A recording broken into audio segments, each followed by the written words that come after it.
The invitation sat in my inbox, glowing like a ticking bomb. The annual Brooks Family Beach House Reunion. Save the date. My sister Trinity's cheerful mass email might as well have been addressed to everyone but me. I knew exactly how this would play out, the same way it had for the past 5 years, like a broken record stuck on repeat. My name is Quinn, and I'm the family disappointment, or so my mother, Iris, never fails to remind me. Whether it's through her pointed silence or those barely concealed sighs of disapproval, her message is clear: I'll never measure up. You're not going to let it get to you again this year, are you? Remington asked, his voice soft but probing as he peered over my cubicle wall. His concerned expression made me quickly close the email, as if shutting it could erase the sting. Of course not, I lied, forcing a smile that felt more like a grimace. Just another day at the office, right? But it wasn't just another day. The family beach house wasn't just a place. It held every meaningful memory from my childhood, back when things were simpler, before I became the outsider. I could still picture the summer I turned 12, the moment everything shifted. Quinn, darling, why don't you help in the kitchen? Mom had said, her tone sweet but dismissive, while Trinity was whisked away to join Dad's business meetings on the deck. Nelson, sweetheart, go show the neighbors your new project, she'd cooed, while I sat alone, nose buried in books they deemed a waste of time, my dreams quietly ignored. My phone buzzed, snapping me back to the present. A text from my childhood friend Savannah. Let me guess, another reunion email? I typed back, my fingers flying over the screen. Bingo. Wanna bet how long before Mom calls to explain why there's limited space this year? The answer came within the hour, right on schedule. My mother's name flashed across my phone screen, and I braced myself. Quinn, dear, she began, her voice dripping with that artificial sweetness I'd come to dread, about the reunion. Let me save you the trouble, Mom, I cut in, surprising myself with the steadiness in my voice. The house is too full, right? Trinity's kids need their space, or is it Nelson's new girlfriend who needs the extra room this year? The silence on the other end was deafening, heavy with unspoken truths. Well, you know how it is, she finally managed, her tone faltering. Trinity's children are at such an important age. I glanced at the promotion letter sitting on my desk, the one I hadn't told them about. Senior Vice President at 35, the youngest in the company's history. A milestone they'd never know about because they never asked. Yeah, Mom, I said, my voice steady but cold. I know exactly how it is. After hanging up, I walked to Lance's office, my mentor and boss for the past decade. He looked up from his computer, reading my expression instantly.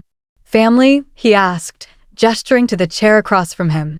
I nodded, sinking into the seat, the weight of it all pressing down on me. Sometimes, I wonder why I still let it affect me, I admitted, my voice barely above a whisper. Because you're human, Lance said simply, his eyes kind but firm. But you know what? The best revenge isn't just success. He leaned forward, a twinkle in his eyes. It's becoming so successful they can't ignore you anymore. Speaking of which, have you considered my proposal about the Richardson merger? I pulled out my tablet, pushing thoughts of family aside, grateful for the distraction. Actually, I've been working on some numbers. What if we approached it from a different angle? For the next hour, we dove into work, my real comfort zone, where numbers made sense and effort was rewarded. As I walked Lance through my strategy, I felt the familiar surge of confidence return. This was where I belonged, where I excelled, where I wasn't the invisible middle child. Later that evening, as I drove home through the city's glowing lights, Savannah called. You know what you need, she said without preamble, her voice brimming with conviction. A plan. A plan for what? I asked, stopping at a red light, watching the city pulse around me. To show them exactly what they've been missing. You're not that scared little girl anymore, Quinn. You're a force to be reckoned with. I gripped the steering wheel, her words igniting something deep within me. What's the point? They've made it clear where I stand. The point, Savannah said, her voice fierce, is that you deserve better. And maybe it's time they realize that too. After hanging up, I sat in my parked car, staring up at my luxury apartment building. 10 years ago, I'd started as an intern, determined to prove everyone wrong. Now I had everything they said I'd never achieve: success, respect, independence. Everything except family acceptance. My phone pinged with another email from Trinity, sharing photos from last year's reunion. Smiling faces, inside jokes, shared memories I wasn't part of. But instead of the usual hurt, I felt something new stirring inside me: determination. Opening my laptop, I pulled up the real estate website I'd been monitoring.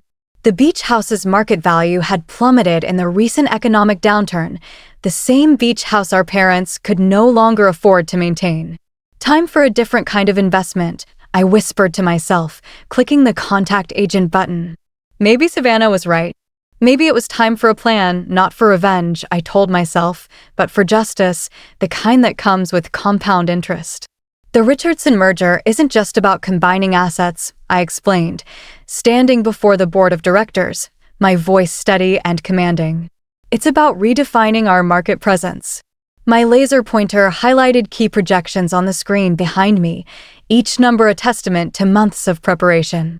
Remington, sitting at the far end of the conference table, gave me a subtle thumbs up. After countless late nights, we both knew how crucial this moment was. And you're certain about these numbers? Mr. Richardson himself leaned forward, his weathered face scrutinizing the data, his tone skeptical. I stake my reputation on them, I replied without hesitation, meeting his gaze. More importantly, I stake the future of both our companies on them. Lance cleared his throat from his seat beside Mr. Richardson. Quinn has never steered us wrong before. Her track record speaks for itself. The meeting concluded 2 hours later with handshakes and signed preliminary agreements, the room buzzing with cautious optimism. As the board members filed out, Lance pulled me aside, his face beaming with pride. "Outstanding work, Quinn," he said. "Though I have to ask, why didn't you mention the promotion opportunity in Hong Kong? This merger's success practically guarantees you the position." My stomach tightened. The international division head role, a career-defining opportunity, happened to coincide with the upcoming family reunion dates. Still considering my options, I said carefully, avoiding his gaze. Back at my desk, Remington perched on the edge, coffee in hand. "Spill it. What's really holding you back? This is everything you've worked for." Before I could answer, my phone buzzed. Trinity's name flashed on the screen. I let it go to voicemail. "That's what's holding her back," Savannah announced, appearing with lunch bags, her eyes glinting with mischief. "Family drama, as usual." "I thought we were meeting at the cafe," I said, grateful for the interruption. "Changed my mind," she replied, distributing sandwiches. "Besides, I wanted to see the aftermath of your big presentation." She fixed me with a knowing look. "So, Hong Kong. News travels fast," I muttered, taking a bite of my sandwich. "In this case, good news should travel fast," Remington insisted, leaning forward. "You can't seriously be considering passing this up because of them." My phone buzzed again, a text from Trinity. "Mom's asking if you got the reunion email. Please respond." Savannah grabbed my phone before I could reply. "Oh, hell no. You know what this is? This is them realizing they can't ignore you anymore. The family gossip vine must have caught wind of your success." "Give me my phone back," I said, reaching for it, but she held it away. "Not until you promise to stop letting them dictate your life choices." "I'm not," I started to protest, but Remington cut me off. "Quinn, remember last month's charity gala when you commanded that room full of CEOs? That's who you really are, not the invisible middle child they made you feel like." My phone buzzed a third time, Nelson this time. "Hey, sis, long time. Got a minute to chat?" Suddenly, everyone wants to talk, I said dryly, rolling my eyes. "Because you're becoming impossible to ignore," Savannah grinned. "Now, about Hong Kong. The timing," I began, but Remington finished, "is perfect. Show them exactly what they're missing while they're playing happy family at their precious beach house." Lance appeared in my office doorway. "Quinn, Mr. Richardson wants to discuss implementation strategies over dinner tonight." I stood, straightening my jacket. "Text me the details." After Lance left, Savannah raised an eyebrow. "Look at you. Power moves only." "It's just dinner," I said, but I couldn't help smiling. "Just dinner with one of the most influential men in the industry," Remington corrected, his tone teasing. while your family probably thinks you're still pushing papers in some entry-level position. My phone lit up with another message, Mom this time. Quinn, dear, please call when you can. Important family matters to discuss. Savannah read it over my shoulder and snorted. Important family matters? Like how they're running out of excuses to exclude you. I picked up my presentation materials, my mind already shifting to the dinner ahead. They can keep their excuses, I said, my voice firm. I've got an empire to build. That's my girl, Remington grinned. Speaking of building things, have you made an offer on the beach house yet? Tomorrow, I said, checking my makeup in my compact mirror. The agent says we're the only serious buyers in this market. Perfect timing, Savannah sang, her eyes sparkling. Right before they announced this year's reunion details. As I gathered my things for the Richardson dinner, I felt lighter than I had in weeks. My family might have mastered the art of making me feel small, but in this world, my world, I was anything but. Hey, Remington called as I headed out. Don't forget who you are in there. Show them what Quinn Unleashed looks like. I smiled, thinking of the beach house listing waiting in my inbox. Oh, I plan to show everyone exactly who I am. Congratulations, Ms. Brooks. The beach house is yours. The real estate agent slid the keys across her desk, their metal surface gleaming under the fluorescent lights. My hand trembled slightly as I picked them up. These small pieces of metal represented more than just property ownership. They were the keys to my past, my pain, and, most importantly, my future. I can't believe you actually did it, Savannah whispered beside me, squeezing my arm, her voice thick with pride. The agent smiled professionally, her tone clipped but warm. The paperwork will be processed by the end of the business day. Given the current market conditions, you've made an incredibly shrewd investment. Walking out of the office, I held the keys so tightly they left impressions in my palm, a tangible reminder of what I'd just accomplished. My phone buzzed, Lance calling. Tell me you closed the deal, he said without preamble. Just sign the papers, I replied, my voice steady despite the adrenaline coursing through me. Perfect timing, he said. The Hong Kong position is yours if you want it. Board approved this morning. I stopped walking, causing Savannah to bump into me. Already? I thought the decision wasn't until next month. Your performance at the Richardson dinner sealed it, Lance said, his voice brimming with pride. Speaking of which, he specifically requested you lead the merger transition team. Savannah was practically bouncing with excitement, having heard both sides of the conversation. As I hung up, she grabbed my shoulders. Okay, this is literally perfect. You own their precious beach house, and you're about to become an international executive. Please tell me you're going to milk this for all it's worth. My phone chimed with a text from Trinity, family meeting this weekend about the reunion. Mom insists you come. Please. Oh, this is too good, Savannah cackled, her eyes gleaming. They have no idea you own their reunion venue. Neither does the agent, I reminded her, a sly smile tugging at my lips. I made sure the purchase went through my corporation's name. Sneaky.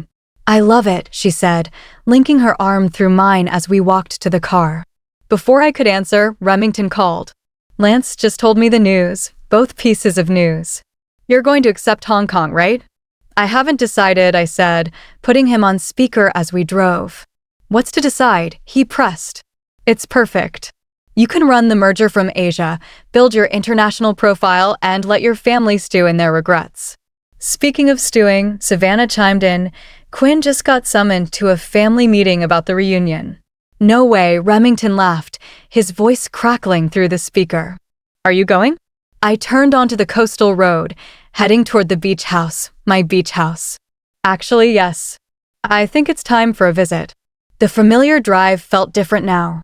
Every curve in the road, every glimpse of the ocean between the trees, belonged to me in a way it never had before. I parked in front of the sprawling Victorian home, its weathered blue paint and white trim exactly as I remembered from childhood summers. Savannah whistled low, her eyes wide with admiration. I forgot how gorgeous this place is. No wonder they're desperate to keep the reunions going. Walking up the steps, I unlocked the door with my new keys. The house smelled of sea salt, old wood, and memories, summer nights, family dinners, whispered conversations I was never part of. But now, underneath it all, was the sweet scent of victory. My phone rang, Mom. Quinn, are you coming this weekend? Trinity said she texted you. Actually, Mom, I said, my voice calm but deliberate. I'm at the beach house right now. Silence. Then what? How? The realtor said it was sold. Did she? I walked through the living room, trailing my fingers along the familiar walls, their texture grounding me. Interesting. Don't worry about it. I'll see you this weekend. I hung up before she could respond. Savannah was recording everything on her phone, barely containing her glee. That was beautiful. Absolutely beautiful. Did you hear her voice crack? Send me that video, Remington said through the speaker, his voice dripping with amusement. I need it for posterity. I opened the French doors to the deck, breathing in the ocean air. You know what's funny? They always said I didn't understand the value of family tradition. But I'm the one who saved it by buying it out from under them. Sometimes, Savannah added with a smirk, the best revenge isn't about destroying something. I watched the waves crash below, their rhythm steady and unyielding. It's about preserving it on your own terms. My phone buzzed again, Trinity, Nelson, and Mom in rapid succession. I ignored them all. So, Remington's voice crackled through the speaker. What's the next move, boss? I smiled, picturing the upcoming family meeting, the shock on their faces when they realized the truth. Now, we prepare for a reunion they'll never forget. Want company this weekend? Savannah offered, her eyes sparkling with mischief. I make an excellent witness. No, I said, pulling out my laptop, my resolve hardening. This is something I need to do alone. But first, I have a Hong Kong acceptance letter to write. Standing on my deck, watching my ocean, I felt the last pieces of my plan falling into place. The scared little girl who used to hide in this house's corners was gone. In her place stood someone they'd never expected, someone they'd have to acknowledge at last. The sound of car doors slamming jolted me from my laptop. I'd been working on merger documents all morning, enjoying the ocean view from my new home office, when familiar voices drifted up from the driveway. Mom, I'm telling you, Quinn was acting weird on the phone. Trinity's voice carried through the open windows, sharp with unease. She's always weird, Nelson replied dismissively. Remember last Christmas? I closed my laptop slowly, my heart pounding. They were early. The family meeting wasn't supposed to be until tomorrow. Through the window, I watched them unloading their cars like they owned the place, which, of course, they no longer did. My phone buzzed, Remington. Game time. They're here early. I texted back, wish me luck. His instant reply, show no mercy. I heard the rattle of keys at the front door, followed by confused voices. Mom, your key isn't working, Trinity called out, her tone rising with frustration. That's impossible, Mom replied. I just had it checked last month. I walked downstairs, each step measured and deliberate in my Louboutins, the sound of my heels on the hardwood making the voices outside fall silent. Opening the door, I smiled at their shocked faces. Looking for something? Quinn. Mom's hand flew to her chest, her eyes wide with disbelief. What are you doing here? How did you get in? I live here, I said simply, stepping aside to let them in. Please, come in. My house is your house. Literally. The silence that followed was delicious, heavy with their confusion. Trinity's mouth opened and closed like a fish, and Nelson dropped his duffel bag with a thud. What do you mean, you live here? Mom finally managed, her voice trembling. I walked to the kitchen, knowing they'd follow. Coffee? I just made a fresh pot Colombian roast. I know how much you love it, Mom. Quinn, Trinity said, her elder sister edge cutting through the air. What's going on? I poured myself a cup, savoring their confusion, letting it linger like the aroma of the coffee. I thought the family meeting was tomorrow. Did I miss a memo? Oh, wait, I smiled over my cup. I guess I'm not usually included in those. Stop playing games, Nelson snapped, his patience fraying. How are you even in here? This is our family house. Actually, I said, pulling out my phone and bringing up the property documents. It's my house now. Has been for 2 weeks. Would you like to see the deed? Mom sank into a kitchen chair, her face pale. That's impossible. We would have known. Would you? I leaned against the counter, my voice calm but pointed. When was the last time any of you asked what I was doing with my life? I sipped my coffee, letting the question hang in the air. Coffee? No? Your loss. It's imported. Trinity grabbed my phone, scrolling through the documents, her eyes widening. This can't be real. How could you possibly afford?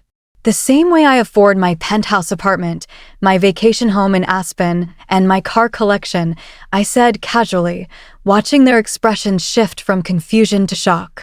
I work. Remember work? That thing you all said I'd never figure out.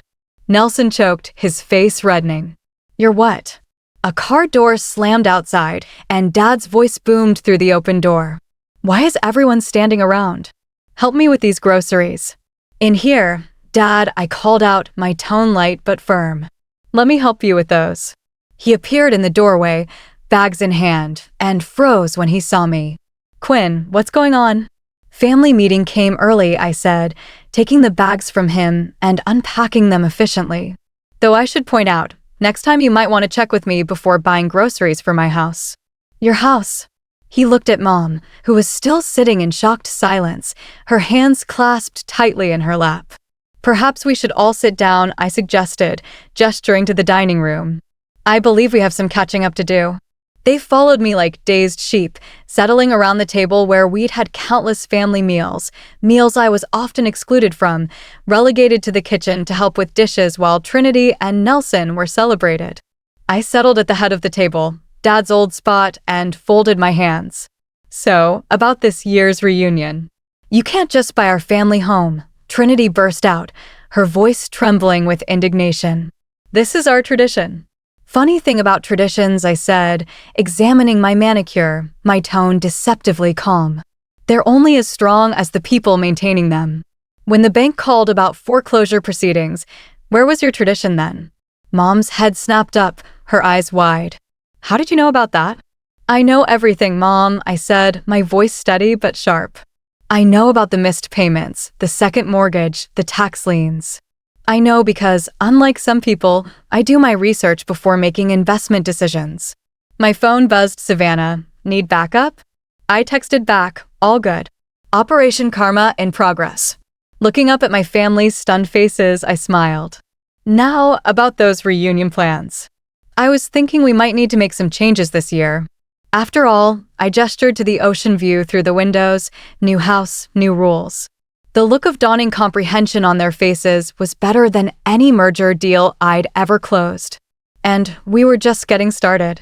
You could have told us, Trinity said, breaking the tense silence that had fallen over the dining room, her voice softer now, almost pleading. About your success, your career, everything. Could I?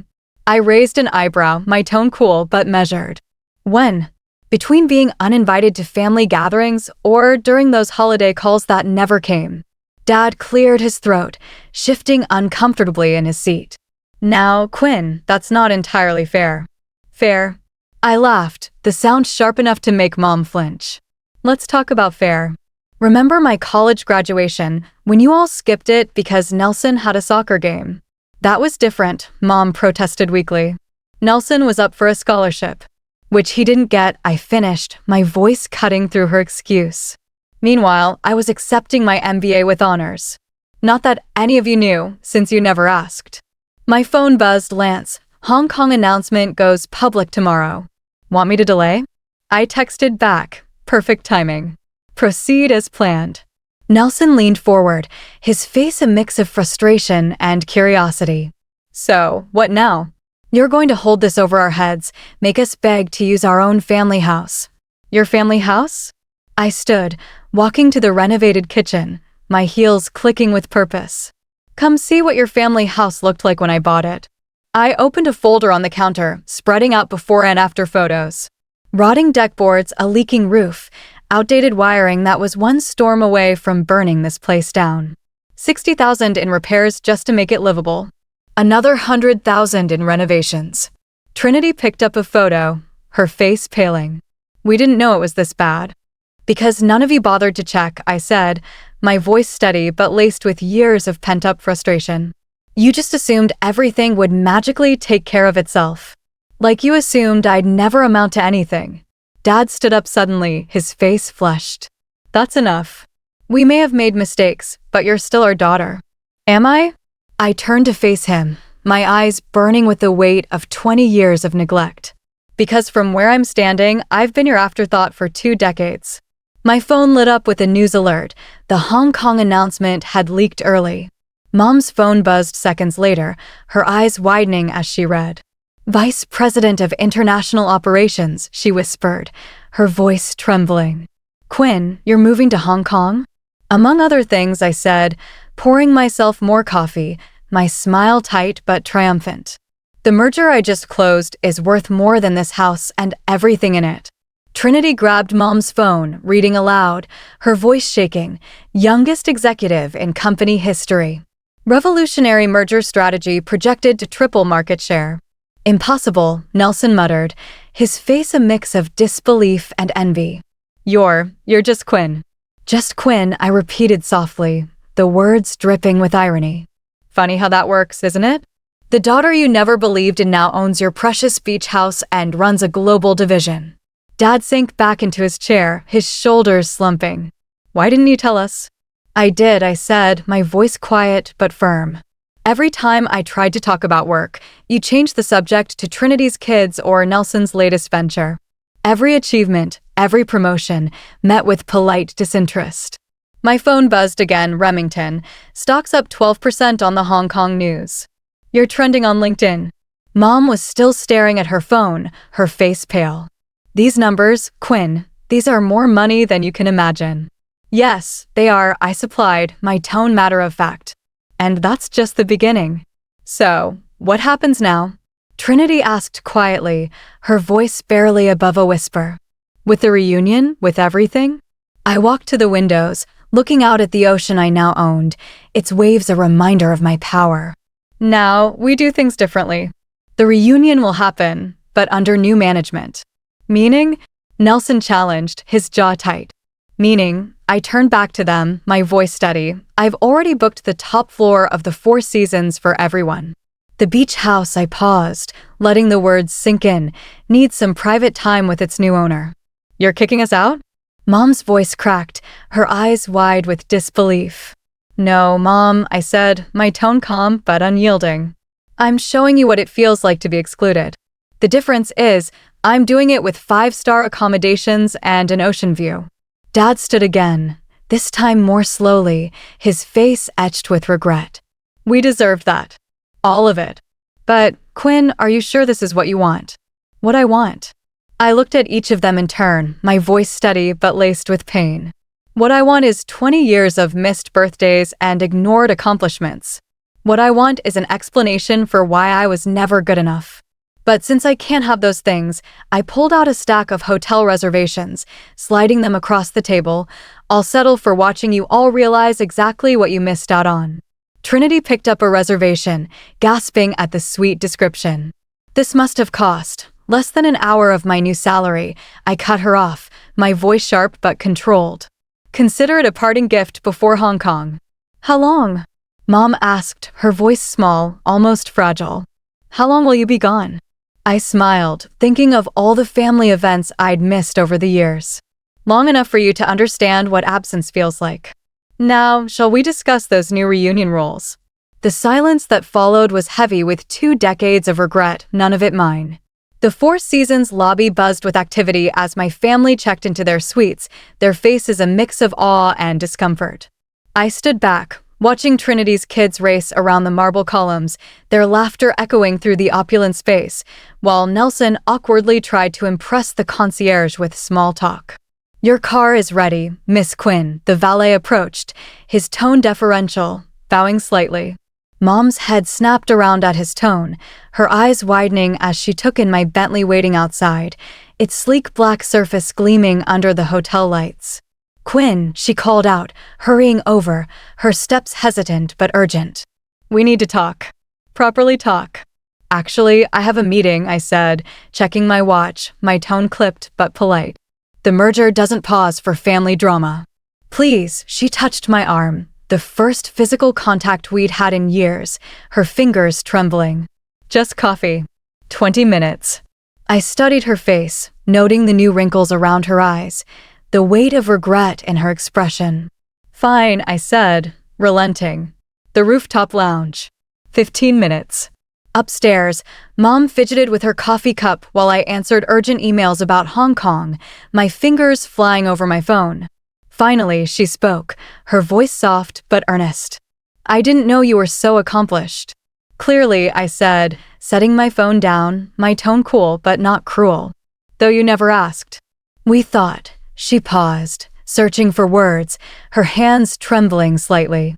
"After you dropped out of law school." "I didn't drop out," I corrected sharply, my voice cutting through her excuse. "I got accepted to business school instead, a full scholarship to Harvard, which you'd know if you'd bothered to read any of my letters. Your father and I," she continued, her voice faltering, "we just wanted you to have a stable career, like Trinity's law practice, that she never actually started." I finished, my tone dry. "Or Nelson's string of failed startups that you kept funding." The door opened and Savannah walked in, stopping short when she saw us. "Oh, sorry, I can come back." "No, stay," I waved her over, my voice firm. Mom was just explaining why they never believed in me. "Mrs. Brooks," Savannah nodded coolly, her tone polite but edged with disdain. "Long time no see. Though I guess you wouldn't remember me from all those holidays I spent with Quinn while you were at Trinity's house." Mom had the grace to look embarrassed. "Savannah, of course I remember you." "Save it." Savannah sat down, her eyes narrowing. "I'm just here to finalize the Hong Kong details with Quinn. You know, for her massive promotion that you all ignored." My phone buzzed. "Trinity, Mom okay?" She looks upset. I texted back, "She's fine." Learning some hard truths. "Quinn," Mom's voice was barely a whisper, her eyes glistening with unshed tears. "Were we really that terrible?" Savannah snorted, but I held up a hand, my voice calm but unyielding. "You weren't terrible, Mom. You were indifferent, which was worse." "We can fix this," she pleaded, her voice cracking. Now that you know I'm successful," I finished, my tone sharp but controlled. "Now that I have money and power and influence." "That's not fixing things. That's just changing your mind because I proved you wrong." The door opened again, Dad this time. "Your mother's been gone a while." "Oh, join us." I gestured to an empty chair, my tone light but laced with irony. "We're having a lovely chat about family dynamics." He sat heavily, his face etched with fatigue.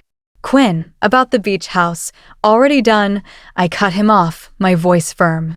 "The back taxes are paid, the liens are cleared, and the property is fully renovated."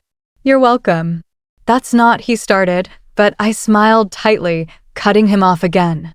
"Not what you meant." "No, it never is." Savannah opened her laptop, her tone all business. "Quinn, we need to finalize your Hong Kong housing allowance. They're offering 3 options. The penthouse in Victoria Harbor," I said without looking, my decision already made. Mom's coffee cup clattered against its saucer. "Penthouse. Did you think international executives live in studio apartments?"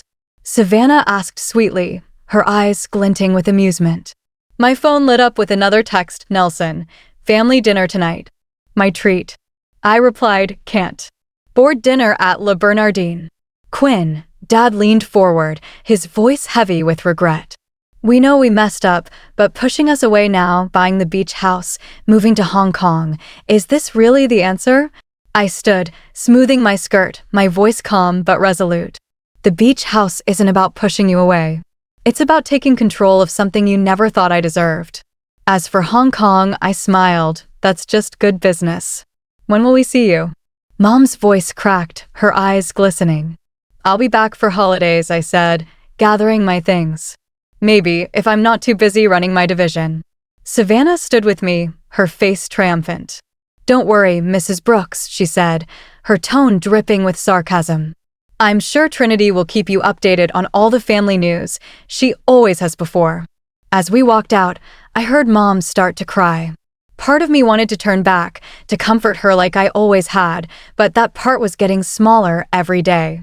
"You okay?" Savannah asked in the elevator, her voice soft but concerned.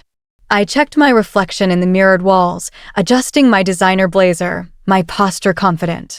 "Never better." "Ready for that board dinner?" she asked, her grin returning. Born ready, I said, my smile matching hers. Though I have to ask, are you really going to make them stay at the hotel all reunion week? I smiled as the elevator doors opened, my plan crystallizing. Oh, that's just the beginning. Wait until they see what I have planned for Christmas. The reunion dinner at the Four Seasons Ballroom was everything I'd orchestrated it to be. Crystal chandeliers sparkled overhead, casting a warm glow over the room. String quartet music floated through the air, elegant and understated. My family sat at the main table, looking thoroughly uncomfortable in their business casual attire amid the formal setting, their borrowed ties and dresses a stark contrast to the opulence around them.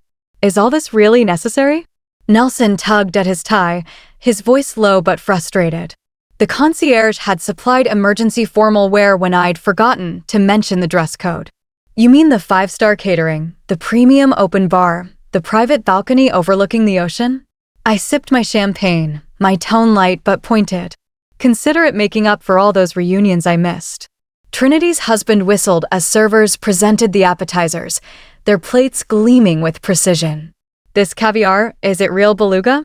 Only the best for family, I smiled, my voice smooth, but edged with irony. Though I'm sure it's nothing compared to the sandwich platters you usually serve at reunions. Mom hadn't touched her food, her hands clasped tightly in her lap. Quinn, can we talk? Privately?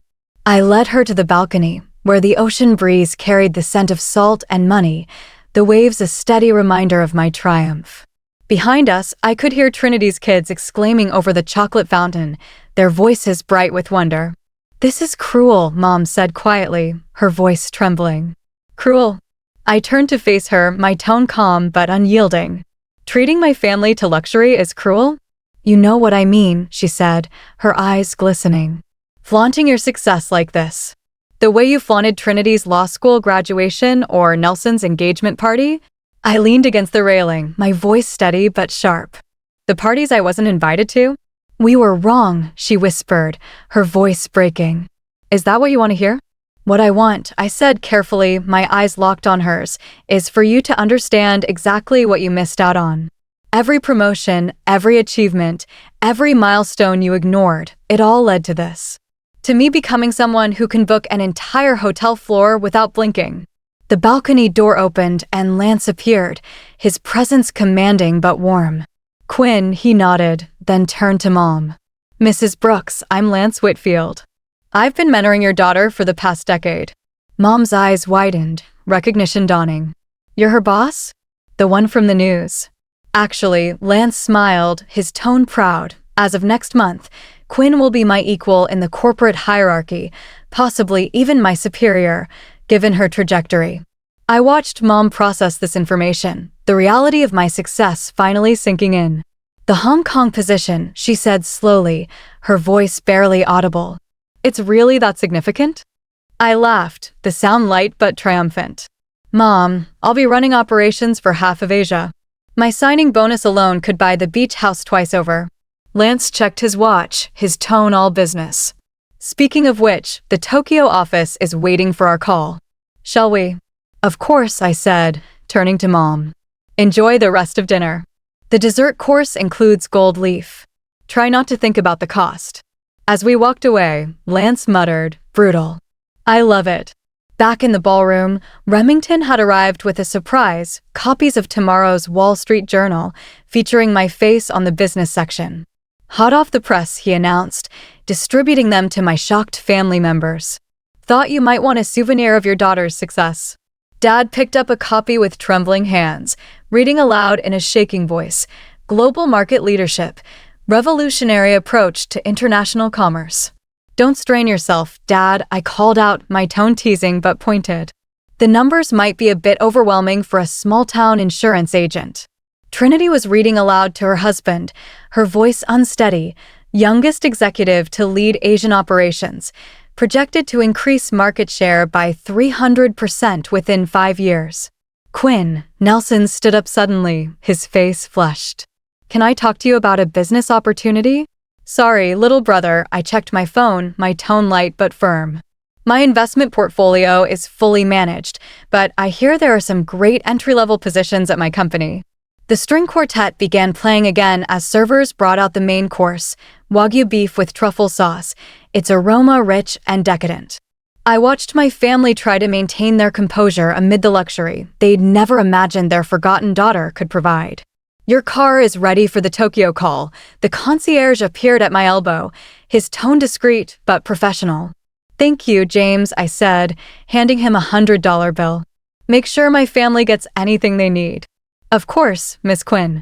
As I gathered my things, Mom caught my arm, her grip gentle but desperate. "When will you be back?" "From Hong Kong." I looked around the ballroom, at the opulence, at my stunned family, at the life I'd built without them. "You know what, Mom?" "I'm not sure," I said, my voice calm but resolute. "But don't worry, I'll send pictures, just like you all did with the reunion photos all these years." Walking out, I heard Remington announcing to the room, "And wait until you hear about her new penthouse in Victoria Harbor." The sound of my heels on marble echoed through the lobby, each step taking me further from the family that never believed in me and closer to the empire I'd built on their doubt. Let them eat Wagyu, I thought, and choke on every golden bite. The morning sun painted the beach house in golden light as I packed the last of my essentials for Hong Kong. Savannah sat on my bed, helping me sort through old photos I'd found in the attic, her fingers tracing the edges of faded memories. "Look at this one." She held up a picture from my 10th birthday. "You're the only one looking at the camera while everyone fawns over Trinity's new puppy." I smiled faintly, the memory bittersweet but distant, like a story from someone else's life. A knock at the door interrupted my response. Mom stood in the doorway, holding a small wooden box, her face etched with uncertainty. "Can I come in?" she asked quietly, her voice barely above a whisper. I nodded, continuing to pack, my movements deliberate. She sat on the edge of the bed, turning the box in her hands, her fingers trembling slightly. "I found this in our attic," she said, her voice soft but earnest. "It's everything I saved about you, everything I was too proud to admit I kept." She opened the box, revealing newspaper clippings, honor roll certificates, even the program from my MBA graduation they'd skipped. My hands stilled on a silk blouse, my breath catching. "You kept these?" "Every single one," she whispered, her eyes glistening with unshed tears.